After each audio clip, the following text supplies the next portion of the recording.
Alam niyo mga tol, ngayon nalulungkot ako ngayon. Alam niyo kung bakit ako nalulungkot ngayon?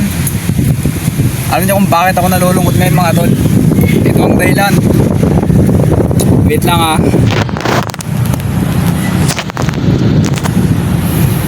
Wala na akong pera, kaya nalulungkot ako mga tol. Puro barya tong ano ko, laman ng wallet ko ngayon. Puro barya yung pera ko ngayon mga tol. Pakita ko sa inyo. Ito na nga yung laman ng wallet ko. Ito.